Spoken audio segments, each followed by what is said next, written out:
The Golden State Warriors won their 4th NBA championship in 8 seasons, which is an incredible achievement in and of itself. But the way that they managed to pull it off against a strong Boston Celtics side was perhaps even more impressive. And in a way, this was a reminder to everyone in the NBA to never count Steph Curry and the gang out. How exactly did they overcome this challenge, though? Let's discuss. First up, the finals were a defensive affair. The NBA finals are always decided on the slimmest of margins, and it's a head-to-head series between the most elite basketball players in the world. However, while attacking play is definitely the highlight of any game, the stakes within the finals are just way too high for any team to let up. And as a result, we get these cagey matches where forwards don't get many chances to score, making their output even more crucial. This was the case in games between the Boston Celtics and the Golden State Warriors too, as the pendulum of victory swung back and forth between them for the first 4 games. In fact, by Game 4 it was anyone's title as the series was tied at 2 each. But that's what Steph Curry's excellence kicked in, which meant that players like White and Williams were left running ragged to control the 34-year-old's brilliance. In the end though, it was still a pretty defensive affair as both teams struggled to really create chances. However, thanks to their robust backlines, we also got to see some insane three-pointers, including that one outrageous half-court shot from Curry. Next, not everything went the Warriors' way. Of course, there's no denying the fact that Stephen Curry solidified himself as one of the top NBA athletes of all time after this championship win. With that said, it wasn't always easy for the 4-time NBA champion. As a matter of fact, during some of the initial games of the series, Curry was actually pretty mediocre at best. For instance, in one of the games, he missed 15 of his 22 attempts from the field, which included a really bad 0 for 9 from behind the three-point line. And it wasn't just him that was the problem either, because frankly, their entire offensive line had a knack for making errors. One bright star among these bad performers, however, was Andrew Wiggins, who continues to be a revelation for the Warriors. Yes, it's true that he's no Kevin Durant, but expecting him to fill the massive vacuum left by that 33-year-old isn't reasonable either.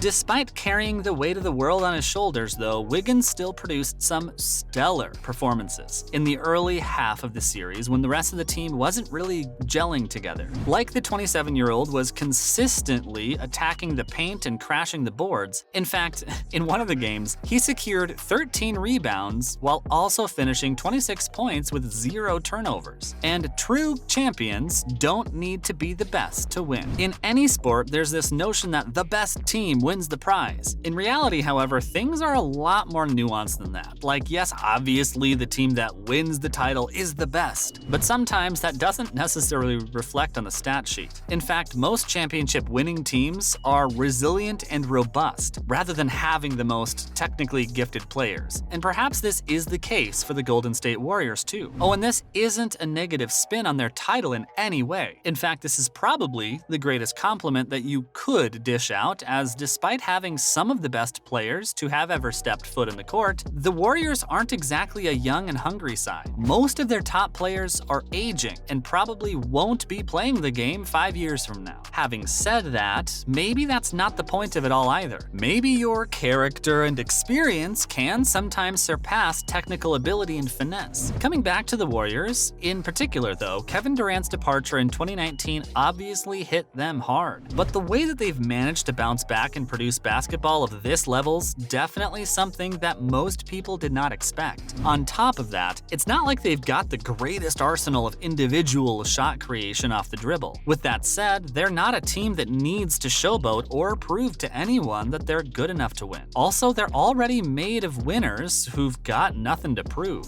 and that gives them a swagger on the court that no other team could possibly boast. Plus, the fact that they all know it makes it even better. For instance, all season long, they've emphasized that this Warriors team is very different from the one that won during Curry's youthful prime, and the slower pace of their games have proven that as well. Yet for all of the aesthetic shortcomings and ugly offensive efforts, the Warriors squad has one quality that most other teams in the NBA don't: their capacity to win high-stakes games by any means necessary. Next, Warriors are already preparing for the future. Players like Steph Curry and Klay Thompson have been carrying the Golden State Warriors for a very long long time now. And while they continue to deliver and perform on the big stage, it's also time to look at what's next. Surprisingly, the San Francisco team seems to be on top of everything, as they've been already secretly pushing the next generation of NBA champions. As coach Steve Kerr put it, the Warriors were also quote-unquote raising two of last year's NBA lottery picks during this spectacular title run. He hopes that this championship run will leave a permanent imprint on Jonathan Kuminga and Moses Moody as they prepare to become the superstars of the future. And to be honest, they've got a great head start on most players, as even stars like Klay and Draymond never got this advanced kind of scouting on what the finals is and the playoffs. So it's already huge for them to be sitting on the bench and watching these greats do their magic. Now the Warriors championship DNA flows through Kuminga and Moody, as they've already crossed that hurdle that most chase during their entire careers. This means that moving forward,